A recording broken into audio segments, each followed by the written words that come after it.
Good morning and welcome. It's the newspaper review segment here on Thav TV. My name is William Sabule and I'm glad to have you join me this morning for the newspaper headlines from our national and local dailies.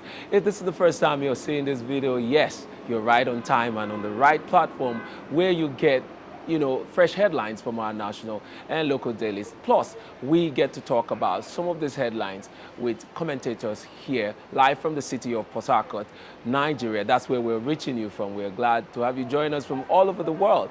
Well, we are on all the social media, and also you would do well to follow us on these platforms. On Facebook, we are Thav TV. On Instagram, we are Thav TV _. On Twitter, we are @Thav TV. Here on YouTube is Thav TV, but don't forget to turn on your notification bell to always get notified whenever we come on with a new episode. Well, let's go straight to take the headlines today and get into some conversations about these headlines. Do well to stay with us. All right, thank you for staying with us. We'll begin with the News Direct newspaper for the 19th day of January 2022. And the big headline here says, no presidential directive for fuel subsidy removal. Senate President.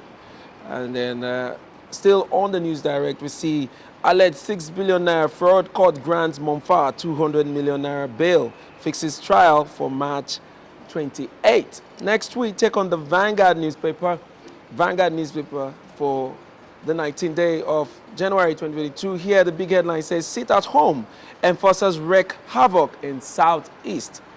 As gunmen kill 2 in Enugu, injures 3 others. Storm Catholic Church in Onitsha, disperses worshippers. Attack motorists, traders in Abia. Kanu kicks against fresh charges, accuses federal government of engaging in trial by ambush.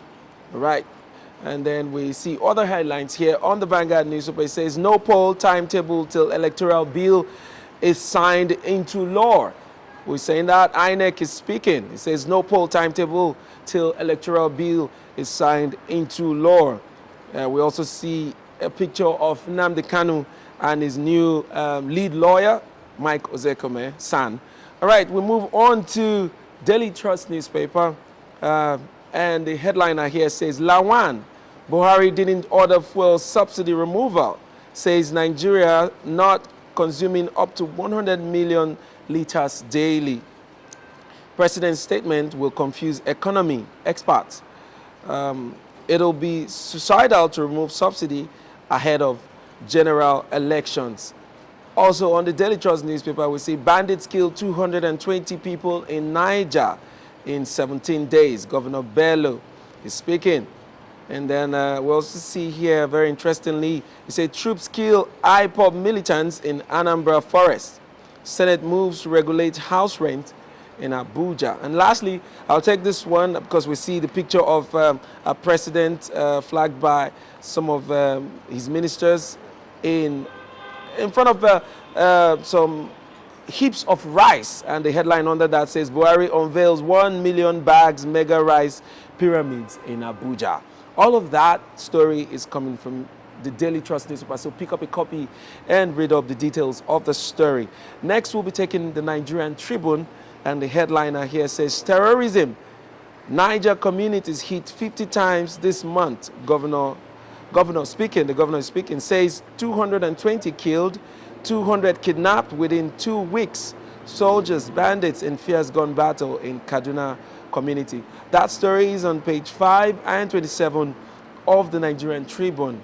All right, we also see 2023, we can't release timetable until Electoral Act is passed. INEC reps to reintroduce Electoral Act amendments today. All right. Still on the Nigerian Tribune, we see Ezekome to lead Kano's defense team as court orders DSS to allow him change clothes, do exercise, matters adjourned till today. All right, we also see the picture of Buhari and some of his cabinet members in front of the rice bags. And then under that we see Buhari didn't direct petroleum subsidy removal, Senate President. Buhari didn't direct subsidy removal, Senate President. All right, next we'll take on the Leadership newspaper. All right, The big headliner here says 2023, no electoral law, no election timetable. INEC warns. That story is on page 4 of the leadership newspaper. Says passage of bill crucial to preparation will expedite action on bill. Lawan, reps reconsider bill today as Senate concludes consultation. All right, then we see the same story of the bandits attack in Niger State. It says 300 bandits attacked 300 Niger communities, kidnapped 200 in 16 days. And then Kano declines to take plea on fresh charges. All right, so all of that is on the leadership newspaper. So do well to pick up the paper and read up the full story. Don't forget to drop your comments and your reactions on the comment section. We'll be really glad to hear from you and interact with you on some of these headlines that we've read out to you this morning. And do well to follow us on our social media platforms. We're on Facebook, Instagram, Twitter, and of course here on YouTube. Don't forget to turn on the notification bell to always get notified whenever we come online. Thank you for staying with us. All right, we'll continue with the Punch newspaper. And the headliner here says, APC zones chairmanship seat to North Central, list Southeast for secretary. That's on page 2 of the Punch newspaper. Under that, we also see South to get deputy chair. We are confident of winning 2023 elections. Buni. Committee concludes other positions today, confirms February 26 convention date. Right. Looks like the APC are trying to put their house together finally. All right, we take other headlines here from the Punch newspaper. It says, Ipob sit at home grounds Southeast. Kano's trials holds today. Ipob sit at home grounds Southeast. Kano's trial holds today. All right. We also see here, labor list conditions for fuel subsidy removal. Says $9.5 billion wasted on refineries. All right, so next we go to the Daily Independent newspaper, and then we see consensus candidacy threatens APC February 26th convention. Consensus candidacy threatens APC February 26th convention. And then, of course, the big headliner here says, we'll pass adjusted electoral bill this week. Senate President. Bill to be considered on the floor of National Assembly today. Says Buhari never told anyone to remove fuel subsidy. NAS to send constitution amendment report to state assemblies soon. Okay, next we take on the New Telegraph newspaper. And the big headline here says, Electoral Act bill delaying 2023 election timetable, INEC. And then we also see Nnamdi Kanu objection to amendment, charges stills fresh trial. Objection to amended charges stalls fresh trial. I beg your pardon. I'll take that again for the last time. Nnamdi Kanu objection to amended charges stalls fresh trial. All right, all of that is on the New Telegraph newspaper. All right, let's jump into discussing some of the headlines you've heard us read this morning. Thank you very much for staying with us. All right, I've been joined with Mr. Victor. Thank you for joining us. And Mr. Victor. Yes, I have two Victors here with me, and we want to, talk about some of the headlines we've read to you this morning. All right, Mr. Victor, which of the headlines interest you the most this morning? Okay, I'll come from the sit at home. Yeah. It's quite unfortunate that the sit at home is still there, still lingering. In fact, right now we don't know when it will stop. Just yesterday, 2 persons were killed in Enugu.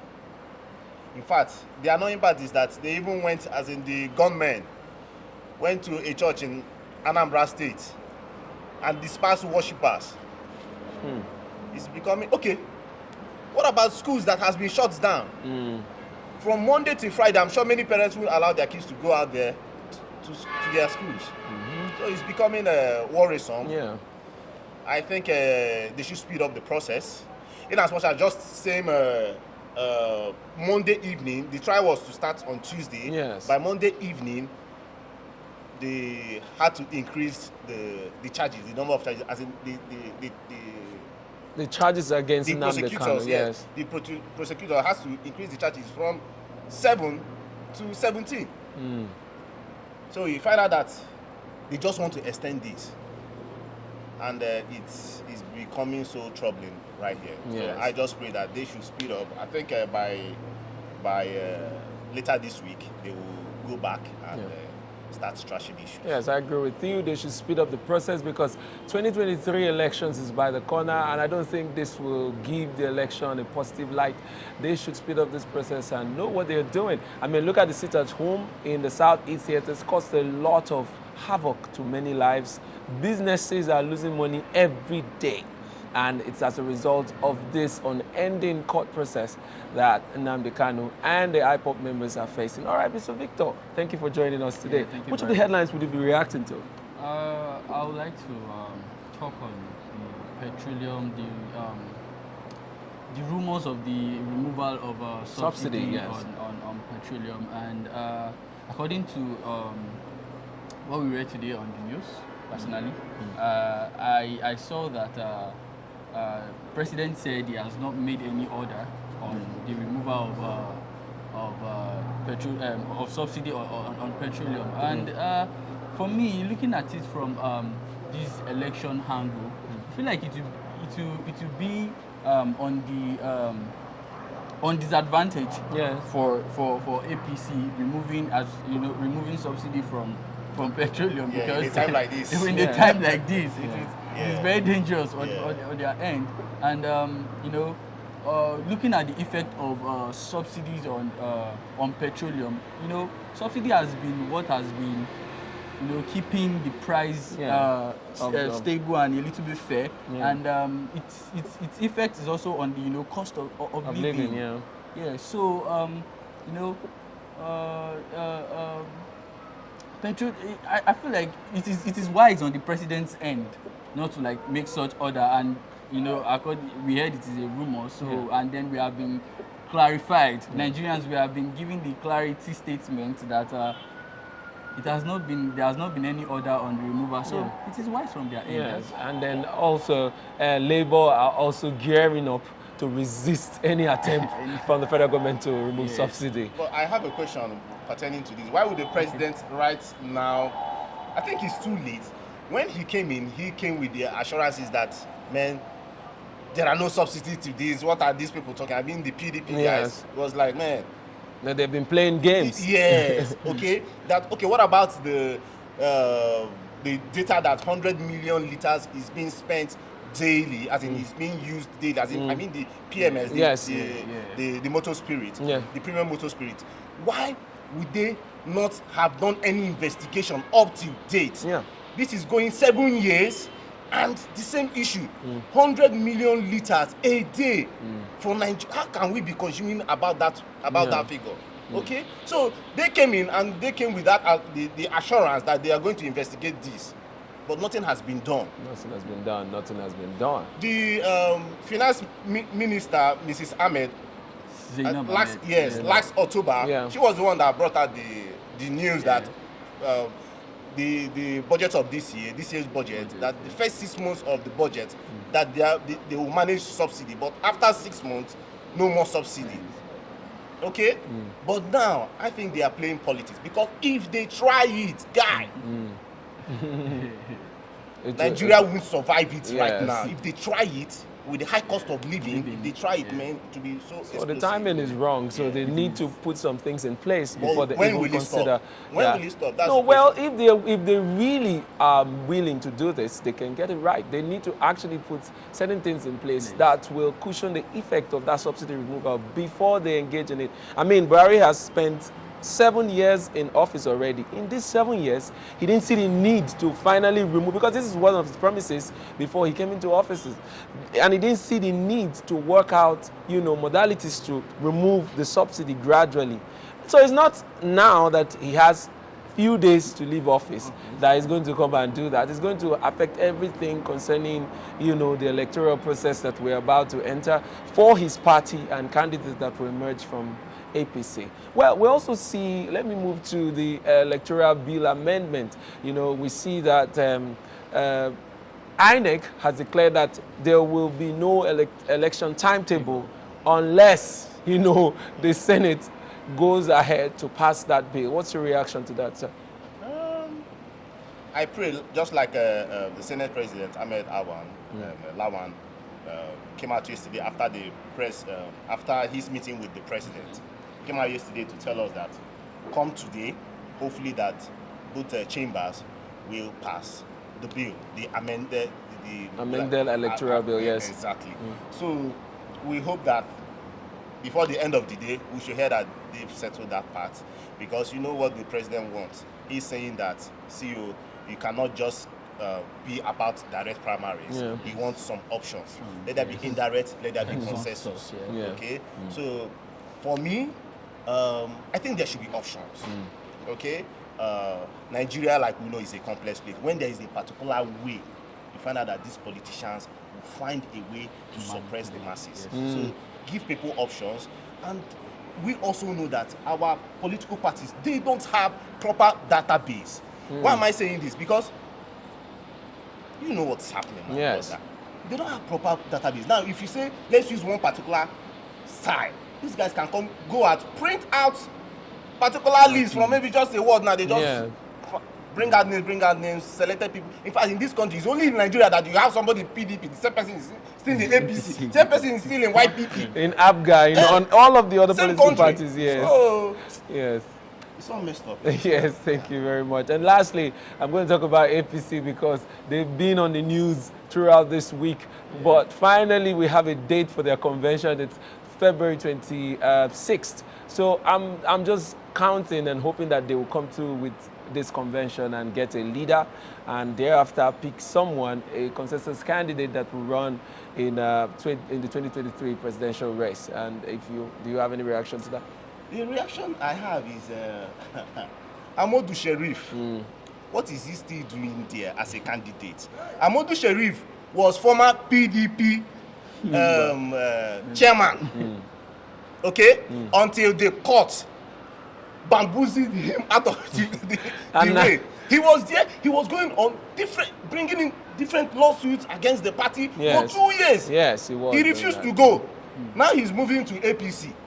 Yes, he's part of the founding fathers of APC. Yes. You know, like, I'm going to where we started it all, you know, all those kind of manifestos. Yeah. But my brother, that man, I don't know what is wrong with Nigerian politicians. But that's not, this move of Amadou Sherif is not peculiar to him. That's what most of our political class, what we see in the political arena of Nigeria. A lot of people in the political scene do this. They move to parties. You know, that's what we say about ideologies. These parties that don't have, you know, one straight ideology. So it's all about being in office and being in power for most of our politicians. So if your party is not giving them the power that they want, they move to the next one. They never, ever focus on any particular ideology of a party and stick to it and say, okay, let's drive this. Whether I am dying or I'm alive, I'm going to continue doing this. So we need to change. We need a lot of renewal of our mindset in our political scene. And we hope that in 2023 we see something different. But from the way it's already playing out, well, I doubt if anything will be different. It will be a hot year, hot 2022 political. I really cannot wait. I really cannot wait. Any final take? Yeah, I would like us to actually react on something, and that is this thing that we've been seeing all over the newspapers about this rice pyramid. The rice pyramid. Yeah. 1 million, all right? 1 Yes, million, 1 million rice. rice. Yes, 1 pyramid. million, yes. So, okay, before this administration started, one of the things they promised was that, if I'm right, was that they will make Nigeria like a country. Buhari said it's going to make Nigeria a country that is independent in the production of rice. Yeah. Like we will have to like stop the importation of rice. Like we ourselves, we have to work and then produce our own stuffs, our foods ourselves. And then we get to see that throughout, I don't know, from like 2015 down to this time, we've been seeing cases, we've been seeing news of herdsmen killing our farmers, and like there has not been any there has not been any move as to curbing these things. Yes. And now they are giving us a picture. Please, It's 1 million baffling. bags of rice. 1 million bags of, like, what are those doing in charge of that They're production? trying to show off. They're trying to No, show why, off that, why is it now that mm. when it is close to the election period, they are Yeah, now we're not having giving us- 1 million bags of rice to be shared. No, I to- read something on Twitter this morning, and then it was really funny that, you know, like, these people are just trying to fool us because it is easy. They have the money, of course. It is easy to just take foreign rice and then and rebag it. No, like, it and is, then disperse it as if it was produced it by is even- Nigerians. Like, where it is so funny, like, was that, you know, you see all these funny comments on Twitter now that they tell you that it is just picture. It is It just could be picture. bagged with sand. Yes, Abi, because Abi- we need to Nigeria. we need to see people give or testify that, okay, I received, or you know, 1 bag of rice, 2 bags of rice. Let these bags of rice go to people with names that we like- can identify and then have them testify. They're trying- Even that is not impossible to do by these politicians. They can pay people to even come on air and tell us that, oh yes, I received 10 bags. It is even, we are in Nigeria. Anything Nothing is impossible. And the freaky thing is that, yes, it might sound that they've, like I say, blocked smugglers from bringing in rice into the country. Yes. My brother, is still happening. It's still happening. The reason is that the Thailand rice export company or export organization over there in Thailand, they've been releasing monthly report about the export of rice to Nigeria, to Benin Republic, so to the African country, Chad, Niger. From their data showing that rice importation in those countries are going up. And you know what that means? Yeah. Nigerians go there, smuggle in the rice, come inside this country. So it hasn't stopped. It hasn't. Foreign rice. I even expect that if truly we are now doing our own rice, Yes. we are not supposed to be buying rice at an expensive rate. Yes, because the price of rice Now, is so high. The these price of days. rice is 30,000 naira. Yes, so. Please, if we are importing rice in our country, Why if do it we is- buy- If yeah. we are sorry for the use of import. If we are producing rice in our country, rather, I feel like the price of rice should not be expensive. Yes. And It it's a should be- staple food in Nigeria, so it a should be staple one of food. the Highly foods that produced. anybody can reach and say, okay, I didn't struggle to buy this one. I mean, we bought rice bag maybe like 2-3 years ago. It was about 10,000. Not in Buhari's government, sorry, before Buhari's government. 8,750. Yes, and then In we're less even than 7 saying years. that. And they are I now was saying that so- we are producing so much This than last interview these before. guys had with our president, I was so angry with what he said. So they posed some question to him to answer, and you know, our president said we should go back to the farm. We should Okay. go back to the farm. And yes, okay, those that have been trying to work on the farm, everyone are scared to work on They the kill farm. them every day. They kill I mean, them. look at what's happening in Niger State. I mean, look at even the. in Imo State. Yeah. Food is more expensive in Imo State than in River State because of what? Insecurity in the farm, because of the Farmland. Ipob thing. So insecurity should be tackled head First, on. before we talk about agriculture Yeah. and booming the sector. All right, thank you very much. Thank you very much, Mr. Victor and Mr. Victor, for joining me this morning. That's where we'll be drawing the curtain this morning. My name remains William Sabule, and this has been the Newspaper Review segment on Tap TV. Don't forget to drop your comments and reactions on the comment section. We'll be really, really glad to hear from you. Till I see you next time, my name remains William Sabule.